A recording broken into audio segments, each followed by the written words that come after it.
Tal? Buenos días. Vamos a comenzar con la clase del día de hoy.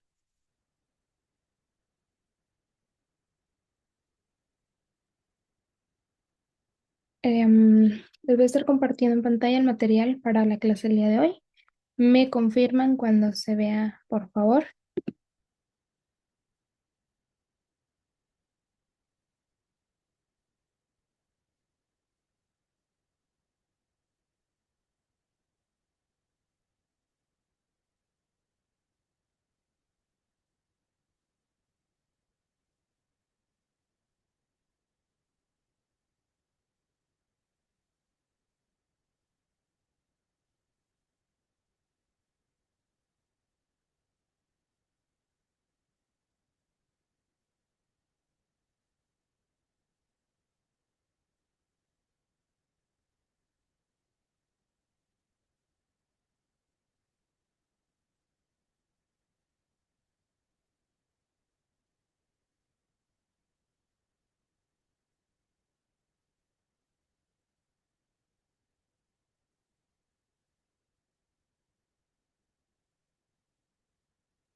Muy bien.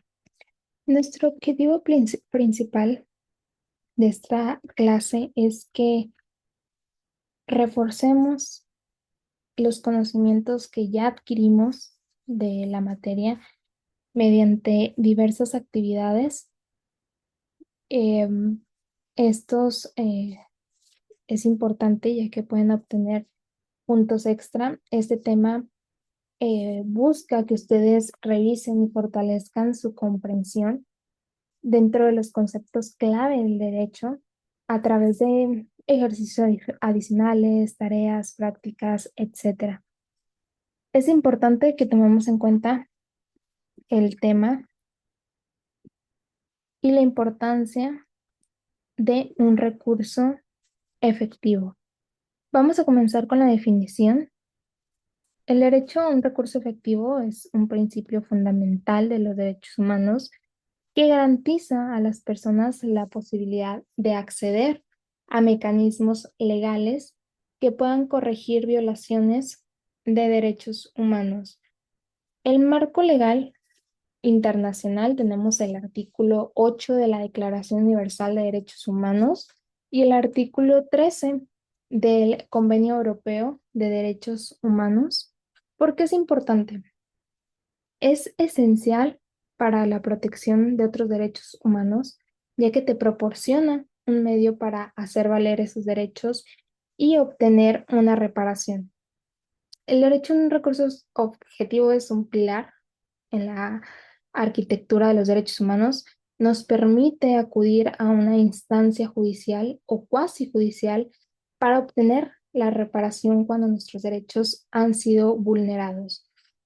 Es, en esencia, un mecanismo que garantiza la justicia y la protección efectiva de otros derechos. Su inclusión en documentos fundamentales como la Declaración Universal de Derechos del Hombre y el CDH, este subraya la importancia universal.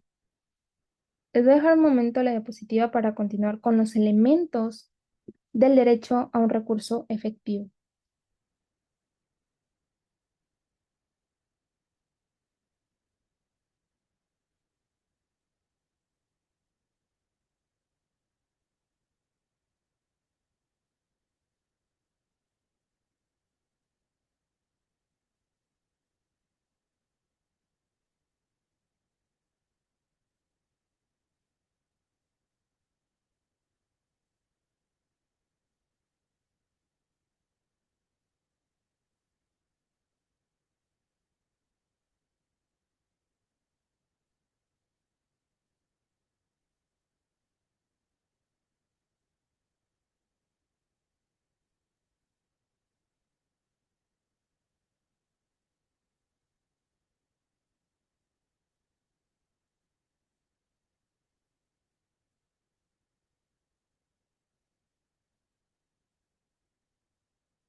Muy bien.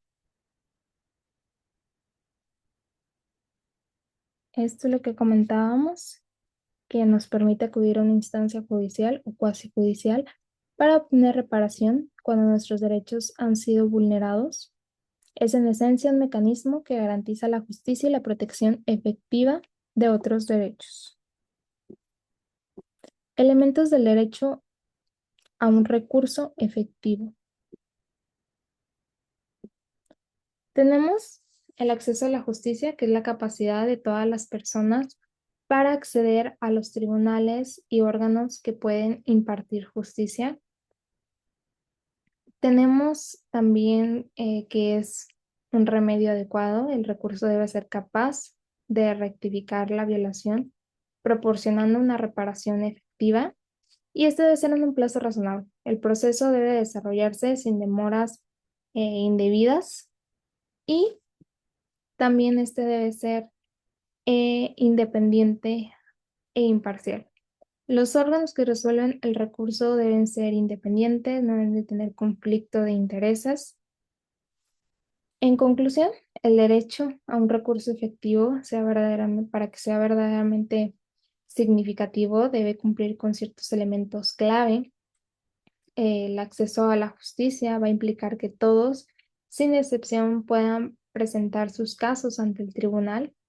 El remedio adecuado asegura que el recurso no sea solo simbólico, sino que realmente corrija la violación. Y además es importante que el proceso sea expedito y que los jueces sean imparciales e independientes.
Vamos a ver los procedimientos nacionales e internacionales. Tenemos los niveles nacionales, que son los tribunales nacionales, defensores del pueblo y comisiones de derechos humanos. Tenemos los niveles internacionales, que es el Comité de Derechos Humanos de la ONU, la Corte Europea de Derechos Humanos y la Corte Interamericana de Derechos Humanos. Esta tiene una relación entre niveles, que es la subsidiariedad y el agotamiento de los recursos internos antes de acudir a instancias internacionales. ¿Qué quiere decir? Que primero nos vamos a ir a las instancias internas, instancias nacionales, para posterior a ello acudir a las internacionales, perdón. A nivel nacional, los tribunales y otras instituciones desempeñan un papel importante en la protección de los derechos humanos. Sin embargo, cuando estos recursos se agotan o no son efectivos, las instancias internacionales entran en juego. Organizaciones como el Comité de Derechos Humanos de la ONU, las cortes regionales, estas van a ofrecer una capa adicional de protección, pero suelen requerir que primero se hayan agotado los recursos internos, reflejando el principio de subsidiariedad. Entonces tenemos más niveles, sabemos que podemos acudir a otras instituciones, no solo a nivel nacional, sino internacional, y para ello es necesario primero agotar las previas instancias para poder acudir a estas internacionales.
Ok, vamos a ver los desafíos de la implementación. Tenemos diversos desafíos, como lo es la falta de interdependencia judicial. eh, ¿Qué quiere decir? Que hay interferencias políticas y corrupción. Sabemos que hasta la fecha es algo que se ha tratado de erradicar, pero no es posible aún al 100%. Tenemos también las barreras de acceso, que quiere decir que los costos, la falta de información, la representación legal inadecuada, todos estos problemas son parte de estos desafíos a los cuales nos enfrentamos.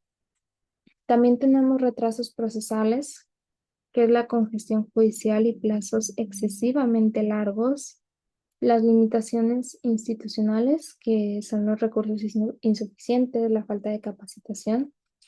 Implementar el derecho a un recurso efectivo enfrenta numerosos desafíos. La falta de independencia judicial, donde los jueces pueden ser influenciados por intereses externos, va a socavar la justicia.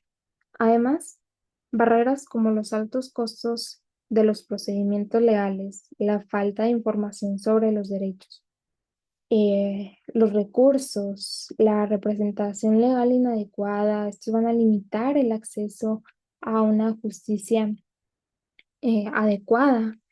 Los retrasos procesales, estos son causados por la congestión en los tribunales, que muchas de las veces no se tiene con el personal, no se cuenta con el personal adecuado, el personal suficiente para llevar a cabo los trabajos. Esto puede hacer que la justicia llegue ya demasiado tarde. Y finalmente, las limitaciones institucionales, incluyendo la falta de recursos y capacitación, también van a obstaculizar la eficiencia de los recursos.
Vamos a ver los casos destacados y jurisprudencias.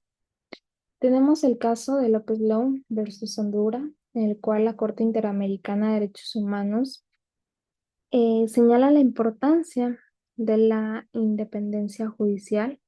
Tenemos el caso de Airey versus Irlanda, que es la Corte Europea de Derechos Humanos, que también menciona el acceso a la justicia y la asistencia legal, y el caso de Velázquez Rodríguez versus Honduras, en el cual la Corte Interamericana habla de las desapariciones forzadas y el deber del Estado de investigar y sancionar. Analizar casos destacados nos va a permitir que comprendamos cómo se aplica el derecho a un recurso efectivo en la práctica. En López Long versus Honduras, como mencionábamos, la Corte Interamericana subraya la importancia de la independencia judicial. Tenemos también el siguiente caso que les comentaba, que Aray versus Orlando, que la Corte Europea destaca la necesidad de asistencia legal para garantizar el acceso a la justicia. Y en Velázquez Rodríguez versus Honduras, la Corte Interamericana estableció que los estados tienen la obligación de investigar y sancionar violaciones graves como las desapariciones forzadas.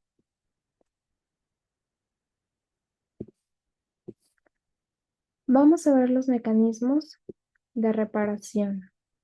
Tenemos diversos mecanismos para la reparación, que es la reparación material, que es la compensación económica por daños y perjuicios, reparación moral, que son las disculpas públicas, rehabilitación del nombre, etcétera, reparación simbólica, memoriales, monumentos, actos conmemorativos, reformas institucionales, que son los cambios en políticas y prácticas para prevenir futuras violaciones. Las reparaciones pueden adoptar diferentes formas, como se les mencionaba, a cada una adecuada a diferentes tipos de violaciones. La reparación material incluye compensaciones económicas, mientras que la moral va a abarcarte disculpas públicas, rehabilitación del nombre. Las reparaciones simbólicas, como memoriales y monumentos, son importantes para reconocer y recordar a las víctimas. Y finalmente, la que les mencionaba, que son las reformas institucionales. Estas son esenciales para asegurar que las violaciones no se repitan y se implementen cambios en las políticas y en las prácticas.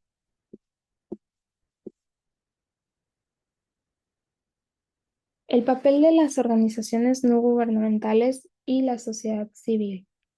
La ONG y la sociedad civil desempeñan roles importantes en la protección de los derechos humanos. Eh, en esto se engloban las obligaciones. También nos proporcionan asistencia legal y representación a quienes más lo necesitan. Esto a través de la educación y la sensibilización que aumentan el conocimiento sobre los derechos, y estos actúan como vigilantes, denunciando violaciones y asegurando que los estados cumplan con sus obligaciones relacionadas eh, con el respeto a los derechos humanos, tomando en cuenta los recursos disponibles, y además, mediante la incidencia, van a influir en la creación y reforma de leyes, las políticas para poder mejorar la protección de los derechos humanos.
Y como conclusiones, es importante que recordemos que el derecho a un recurso efectivo es vital para la protección de todos los derechos humanos, involucra el acceso a la justicia, un remedio adecuado y un proceso en un plazo que sea razonable. Esto por órganos independientes, que sean imparciales. Existen desafíos significativos y a pesar de eso debemos trabajar continuamente para superarlos. Esto incluye promover reformas judiciales, hacer justicia más accesible, fortalecer la independencia judicial. Solo de esta manera podemos asegurar que este derecho sea verdaderamente efectivo y que proteja adecuadamente a las personas. Es importante que realicen la actividad de la semana, que es un cuestionario. Consta de 10 preguntas con respuesta de opción múltiple. Estas abarcan los temas del curso. Durará 1 hora para completar el cuestionario. Tienen disponible hasta 2 intentos para completarlo. Se va a considerar la calificación más alta de los 2 intentos. Su fecha límite es el 20 de octubre a las 23:59. Asegúrense de completar el cuestionario antes de esa fecha para que sea considerado para su evaluación. Asegúrense de contar con una buena conexión a internet, de estar en un ambiente adecuado, que revisen cuidadosamente las preguntas y si optan por un segundo intento, analicen los errores cometidos por el primer intento para que puedan mejorar su desempeño. Y esto sería todo por la clase del día de hoy. Que tengan un bonito día. Muchas gracias.